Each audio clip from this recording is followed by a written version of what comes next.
ಪರಿಷತ್ ಸದಸ್ಯರ ಜೊತೆಗೆ ಸಿಎಂ ಸಿದ್ದರಾಮಯ್ಯ ಸಭೆ ನಡೆಸಿದ್ದು 4 ಸಚಿವ ಸ್ಥಾನಕ್ಕೆ ಡಿಮ್ಯಾಂಡ್ ಇಟ್ಟಿದ್ದಾರೆ ಪರಿಷತ್ ಸದಸ್ಯರು.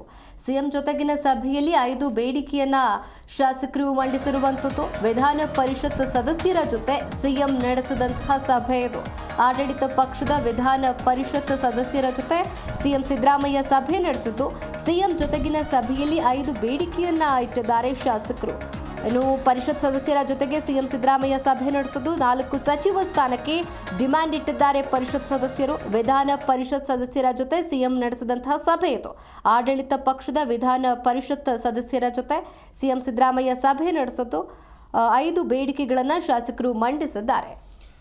ಗಮನಿಸ್ತಾ ಹೋಗೋದಾದ್ರೆ ಪರಿಷತ್ನ ಸದಸ್ಯರು ಈ ಹಿಂದೆಯೂ ಕೂಡ ಸರ್ಕಾರದ ಮುಂದೆ ಡಿಮ್ಯಾಂಡ್ ಅನ್ನ ಇಟ್ಟಿದ್ರು. ನಮಗೂ ಕೂಡ ಸಚಿವ ಸ್ಥಾನ ಬೇಕು ಅಂತೇಳಿ ಪಕ್ಷಕ್ಕೆ ಸಲ್ಲಿಸಿದಂಥ ಸೇವೆಯ ಆಧಾರದ ಮೇಲೆ ಕೆ ಹರಿಪ್ರಸಾದ್ ಆಗಿರ್ಬೋದು, ಸಲೀಂ ಅಹಮದ್ ಆಗಿರ್ಬೋದು, ಕಾಂಗ್ರೆಸ್ ಪಕ್ಷದ ಹಿರಿಯ ನಾಯಕರು, ಪಕ್ಷ ಸಂಘಟನೆಯಲ್ಲಿ ಅವರ ಕೆಲಸಗಳು ಕೂಡ ಇವೆ.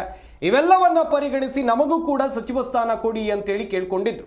ಇನ್ನುಳಿದಂತೆ ನೋಡ್ತಾ ಹೋಗೋದಾದ್ರೆ ಸರ್ಕಾರ ರಚನೆಯಾದಂಥ ಸಂದರ್ಭದಲ್ಲೇ ಇವರಿಗೆ ಸಚಿವ ಸ್ಥಾನ ಸಿಗಬೇಕಿತ್ತು. ಪ್ರಭಾವಿ ನಾಯಕರು ಸಲೀಂ ಅಹಮದ್ ಆಗಿರಬಹುದು ಅಥವಾ ಹಿರಿಯ ನಾಯಕರ ವಿಚಾರಕ್ಕೆ ಬರೋದಾದ್ರೆ ಕೆ ಹರಿಪ್ರಸಾದ್ ಆಗಿರ್ಬೋದು. ಹಾಗೆ ಗಮನಿಸ್ತಾ ಹೋಗೋದಾದ್ರೆ ಮುಖ್ಯಮಂತ್ರಿಗಳ ಮುಂದೆ ಬೇಡಿಕೆಗಳನ್ನು ಇಟ್ಟಿದ್ದಾರೆ ಪರಿಷತ್ನ ಸದಸ್ಯರು ಎನ್ನುವುದಾಗಿ. ಏನದು ನೋಡ್ತಾ ಹೋಗೋದಾದ್ರೆ ಪರಿಷತ್ಗೆ 4 ಸಚಿವ ಸ್ಥಾನವನ್ನು ನೀಡಬೇಕು ಅಂತೇಳಿ ಪರಿಷತ್ನ ನಾಯಕರು ಈಗ ಡಿಮ್ಯಾಂಡ್ ಅನ್ನು ಇಟ್ಟಿದ್ದಾರೆ. ಸಿಎಂ ಜೊತೆಗಿನ ಸಭೆಯಲ್ಲಿ 5 ಬೇಡಿಕೆಯನ್ನು ಶಾಸಕರು ಮಂಡಿಸಿದ್ದಾರೆ. ವಿಧಾನ ಪರಿಷತ್ ಸದಸ್ಯರ ಜೊತೆಯಲ್ಲಿ ನಡೆದಂಥ ಸಭೆಯಲ್ಲಿ ಈ ವಿಚಾರ ಚರ್ಚೆಯಾಗಿದೆ. ಆಡಳಿತ ಪಕ್ಷದ ವಿಧಾನ ಪರಿಷತ್ ಸದಸ್ಯರ ಜೊತೆಯಲ್ಲಿ ಸಭೆಯನ್ನು ಮಾಡಲಾಯಿತು. ಅವರ ಡಿಮ್ಯಾಂಡ್ಗಳು ಏನೇನು ನೋಡ್ತಾ ಹೋಗೋದಾದರೆ ಪರಿಷತ್ಗೆ 4 ಸಚಿವ ಸ್ಥಾನವನ್ನು ನೀಡಬೇಕು, ವಿಧಾನಸಭೆ ಶಾಸಕರಂತೆ ನಮಗೂ ಕೂಡ ಅನುದಾನವನ್ನು ಕೊಡಬೇಕು, ಪರಿಷತ್ ಸದಸ್ಯರ ಪತ್ರಗಳಿಗೆ ಸಚಿವರು ಸ್ಪಂದಿಸ್ತಾ ಇಲ್ಲ ಎನ್ನುವಂಥ ಆರೋಪ. ಈ ಬಗ್ಗೆ ಇನ್ನಷ್ಟು ಮಾಹಿತಿಯನ್ನು ಕೊಡ್ತಾರೆ ನಮ್ಮ ಪ್ರತಿನಿಧಿ ರಾಚಪ್ಪ ಸುತ್ತೂರು. ದೂರವಾಣಿ ಸಂಪರ್ಕದಲ್ಲಿ ಜಾಯ್ನ್ ಆಗ್ತಾ ಇದ್ದಾರೆ. ರಾಚಪ್ಪ, ಪರಿಷತ್ನ ಸದಸ್ಯರು ಮುಖ್ಯಮಂತ್ರಿಗಳ ಮುಂದೆ ಸಾಕಷ್ಟು ಬೇಡಿಕೆಗಳನ್ನು ಇಟ್ಟಿದ್ದಾರೆ. ಅದರಲ್ಲಿ 4 ಸಚಿವ ಸ್ಥಾನ ಕೂಡ ಒಂದು ವೇಳೆ ಮುಖ್ಯಮಂತ್ರಿಗಳು ಮನಸ್ಸು ಮಾಡಿದ್ದೇ ಆದಲ್ಲಿ ಪರಿಷತ್ನ ಯಾವ್ಯಾವ ಸದಸ್ಯರಿಗೆ ಮಂತ್ರಿ ಸ್ಥಾನ ಒಲಿಬಹುದು, ಹಾಗೆಯೇ ಪರಿಷತ್ನ ಸದಸ್ಯರು ಇಟ್ಟಂತ ಡಿಮ್ಯಾಂಡ್ಗಳಿಗೆ ಮುಖ್ಯಮಂತ್ರಿಗಳು ಒಪ್ತಾರಾ?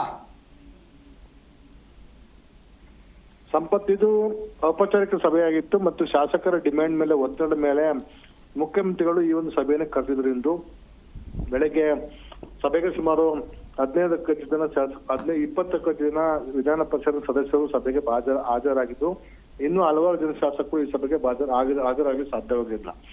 ಮತ್ತು ಎಲ್ಲ ಶಾಸಕರ ಡಿಮ್ಯಾಂಡ್ ಇರುವಂತದ್ದು ವಿಧಾನಸಭೆ ಶಾಸಕರಿಗೆ ನೀಡುವಂತ ಸೌಲಭ್ಯಗಳನ್ನು ನಮಗೂ ಸಹ ನೀಡಬೇಕು ಅನ್ನೋದು ಪ್ರಮುಖವಾಗಿ ಅವರ ಡಿಮ್ಯಾಂಡ್ ಆಗಿತ್ತು. ಯಾಕಂದ್ರೆ ಇತ್ತೀಚಿನ ಮನೆ ನಡೆದಂತಹ ಶಾಸಕರು ಮತ್ತು ಸಚಿವರ ಸಭೆ ಆದ ನಂತರ ಮತ್ತು ವಿಶೇಷವಾಗಿ BR ಪಾಟೀಲ್ ಪತ್ರ ಪ್ರಕರಣ ಆದ ನಂತರ ಶಾಸಕರಿಗೆ ತಲಾ 50 ಕೋಟಿ ರೂಪಾಯಿ ಅನುದಾನವನ್ನು ಮುಖ್ಯಮಂತ್ರಿಗಳು ಪ್ರಕಟ ಮಾಡಿದ್ದು. ಆದ್ರೆ ವಿಧಾನ ಪರಿಷತ್ ಶಾಸಕರಿಗೆ ಯಾವುದೇ ಅನುದಾನವನ್ನು ಕೊಟ್ಟಿರಲಿಲ್ಲ. ಹೀಗಾಗಿ ಅವರ ಪ್ರಮುಖ ಬೇಡಿಕೆ ಅಂತಂದ್ರೆ ವಿಧಾನಸಭೆ ಶಾಸಕರ ನಮ್ಮನ್ನು ಸಹ ಪರಿಗಣಿಸಿ ಮತ್ತು ನಮಗೂ ಸಹ ಹೆಚ್ಚಿನ ಅನುದಾನ ನೀಡಿ ಅಂತ. ಮತ್ತು ಕೇವಲ ಒಂದೇ ಒಂದು ಸಚಿವ ಸ್ಥಾನ ಬೋಸರಾಜ್ ಅವರು ಮಾತ್ರ ಸಚಿವ ಸ್ಥಾನವನ್ನ ಕೊಟ್ಟಿದ್ರಿ. ಆದ್ರೆ ವಿಧಾನಸಭೆ ಹಂಗೆ ನಾವು ಸಹ ವಿಧಾನ ಪರಿಷತ್ನಲ್ಲೂ ಸಹ ಈ ಒಂದು ಶಿಕ್ಷಕರ ಕ್ಷೇತ್ರ ಇರ್ಬೋದು, ಸ್ಥಳೀಯ ಸಂಸ್ಥೆಗಳ ಕ್ಷೇತ್ರ ಇರ್ಬೋದು, ಪದವೀಧರ ಕ್ಷೇತ್ರದಿಂದ ಆಯ್ಕೆಯಾಗಿ ಬರ್ತೇವೆ. ನಮಗೂ ಸಹ ಅದೇ ಅಂತ ಒಂದು ಗೌರವ ಮತ್ತು ಘನತೆ ಇದೆ. ಹಾಗಾಗಿ ವಿಧಾನ ಪರಿಷತ್ಗೆ 4 ಸಚಿವ ಸ್ಥಾನವನ್ನ ಕೊಡಿ ಅಂತ ಡಿಮ್ಯಾಂಡ್ ಅನ್ನ ಹಿರಿಯ ನಾಯಕರುಗಳು ಇಟ್ಟಿದ್ದಾರೆ.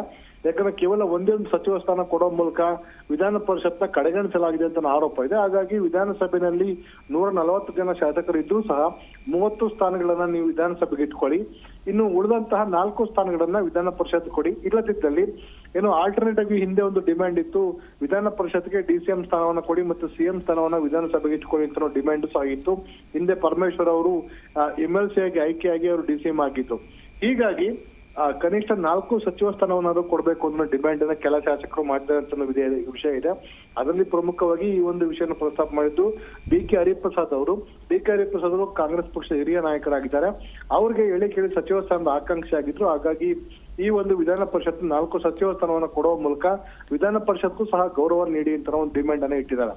ಇನ್ನು ಮೂರನೇದಾಗಿ ಶಾಸಕರಿಗೆ ಏನು ಕೊಡುವಂತ ಪತ್ರಗಳನ್ನ ಸಚಿವರುಗಳು ಸರಿಯಾಗಿ ಪರಿಗಣನೆ ತೆಗೆದುಕೊಳ್ಳಲ್ಲ, ನಮ್ಮನ್ನು ಸಹ ಶಾಸಕರು ಒಂದು ಎನ್ನೋ ರೀತಿ ಸಚಿವರುಗಳು ಸರಿಯಾಗಿ ಅಲಕ್ಷ್ಯ ಮಾಡ್ತಾರೆ.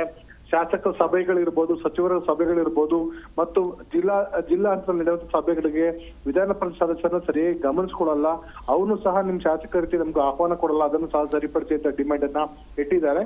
ಮತ್ತು ಮುಂಬರುವಂತ ಸ್ಥಳೀಯ ಸಂಸ್ಥೆಗಳ ಚುನಾವಣೆ, ಜಿಲ್ಲಾ ಪಂಚಾಯತ್, ತಾಲೂಕ್ ಪಂಚಾಯತ್ ಚುನಾವಣೆ ಬರ್ತಾ ಇರೋ ಕಾರಣಕ್ಕೋಸ್ಕರ ಆದಷ್ಟು ಶೀಘ್ರವಾಗಿ ಈ ಗ್ರಾಮ ಪಂಚಾಯತಿ ಮತ್ತು ಜಿಲ್ಲಾ ಪಂಚಾಯತ್, ತಾಲೂಕ್ ಪಂಚಾಯತ್ ಮೀಸಲಾತಿಗಳನ್ನ ಬೇಗ ಮುಗಿಸ್ಕೊಡಿ, ನಮ್ಗೆ ಅನುಕೂಲ ಆಗುತ್ತೆ ಮುಂಬರೋ ಚುನಾವಣೆ ನಾವು ತಯಾರಿ ನಡೆಸ್ಕೊಳ್ಳಿಕ್ಕೆ ಅಂತ ನಾವು ಸಂದೇಶವನ್ನು ಸಹ ಮುಖ್ಯಮಂತ್ರಿಗಳು ಕೊಟ್ಟಿದ್ದಾರೆ. ಇನ್ನು ಉಳಿದಂತೆ ಮೀಸಲಾತಿಯನ್ನು ಆದಷ್ಟು ಬೇಗ ಪ್ರಕಟ ಮಾಡುವ ಹಿನ್ನೆಲೆಯಲ್ಲಿ ನಮಗೆ ಚುನಾವಣೆ ಮುಂಬರುವ ಚುನಾವಣೆ ಜಿಲ್ಲಾ ಪಂಚಾಯತ್, ತಾಲೂಕ್ ಪಂಚಾಯತಿ, ಸ್ಥಳೀಯ ಸಂಸ್ಥೆಗಳ ಚುನಾವಣೆ ಹಿನ್ನೆಲೆಯಲ್ಲಿ ಗ್ರಾಮ ಪಂಚಾಯತ್ ಸ್ಥಳೀಯ ಸಂಸ್ಥೆಗಳಿಂದ ಗೆದ್ದು ಬಂದಂತ ಶಾಸಕರ ಕ್ಷೇತ್ರಗಳಿಗೆ, ಅಂದ್ರೆ ವಿಧಾನ ಪರಿಷತ್ನ ಸದಸ್ಯರ ಕ್ಷೇತ್ರಗಳಿಗೆ ತಲಾ 50 ಲಕ್ಷ ರೂಪಾಯಿ ಅನುದಾನವನ್ನು ಕೊಡಿ, ನಾವು ಪಕ್ಷ ಸಂಘಟನೆ ಮತ್ತು ಚುನಾವಣೆ ತಯಾರಿ ಮಾಡ್ಕೊಳ್ಳಕ್ಕೆ ಅನುಕೂಲ ಆಗುತ್ತೆ ಅಂತ ಡಿಮ್ಯಾಂಡ್ ಸಹ ಕೆಲ ಶಾಸಕರು ಇಟ್ಟಿದ್ದಾರೆ. ಒಟ್ಟಾರೆಯಾಗಿ ಇದುವರೆಗೆ ಯಾರು ಸಹ ಇಂಥ ಡಿಮ್ಯಾಂಡ್ ಇಟ್ಟಿರೋ ಸಚಿವ ಸ್ಥಾನವನ್ನು ಕೊಡಿ ಅಂತ ಅನ್ನೋದು, ಆದ್ರೆ ಈ ಬಾರಿ ಸಚಿವ ಸ್ಥಾನ ಡಿಮ್ಯಾಂಡ್ ಇಟ್ಟಿದ್ದಾರೆ ಮತ್ತು ನಮಗೆ ಸಮಾನವಾದಂತಹ ಒಂದು ಗೌರವವನ್ನ ಮತ್ತು ಅವಕಾಶವನ್ನ ಕೊಡಿ ಅಂತ ಡಿಮ್ಯಾಂಡ್ ಇಟ್ಟಿದ್ದಾರೆ. ಮುಖ್ಯಮಂತ್ರಿಗಳು ಅದಕ್ಕೆ ಭರವಸೆನೆ ಕೊಟ್ಟಿದ್ದಾರೆ. ಮುಂದಿನ ದಿನಗಳಲ್ಲಿ ಸಚಿವ ಸಂಪುಟ ಪುನರ್ರಚನೆ ವೇಳೆ ಸಂದರ್ಭದಲ್ಲಿ ಅವಕಾಶವನ್ನ ಕೊಡ್ತೇವೆ ಅಂತ ಸಂದೇಶವನ್ನು ಕೊಟ್ಟಿದ್ದಾರೆ. ಈಗ ಹೇಗಿದ್ರು ಸಹ ನವೆಂಬರ್ ಡಿಸೆಂಬರ್ ವೇಳೆಗೆ ವಿಧಾನ ಪರಿಷತ್ನಲ್ಲಿ ಕಾಂಗ್ರೆಸ್ ಬಹುಮತ ಬರ್ತಾ ಇದೆ. ಹಾಗಾಗಿ ಸಭಾಪತಿ ಸ್ಥಾನ ಮತ್ತು ಉಪಸಭಾಪತಿ ಸ್ಥಾನ ಎರಡೂ ಸಹ ಕಾಂಗ್ರೆಸ್ಗೆ ಲಭ್ಯವಾಗುತ್ತೆ.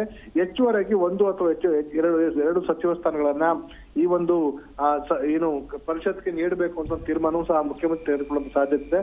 ಅದಕ್ಕೆ ಪಕ್ಷದ ವರಿಷ್ಠ ಅಭಿಪ್ರಾಯವನ್ನು ಕೇಳಬೇಕಾಗತ್ತೆ. ಹಾಗಾಗಿ ಅಂತಿಮ ತೀರ್ಮಾನ ವರಿಷ್ಠ ಏನ್ ತೆಗೆದುಕೊಡ್ತಾರೆ ಅದಕ್ಕೆ ಸಿಎಂ ಬದ್ಧತೆಯನ್ನು ಪ್ರದರ್ಶನ ಮಾಡುವಂತ ಸಾಧ್ಯತೆ ಇದೆ. ಸಂಪತ್, ಥ್ಯಾಂಕ್ ಯು ರಾಜಪ್ಪ ಸುತ್ತೂರು ತಮ್ಮೆಲ್ಲ ಡೀಟೇಲ್ಸ್ಗಾಗಿ.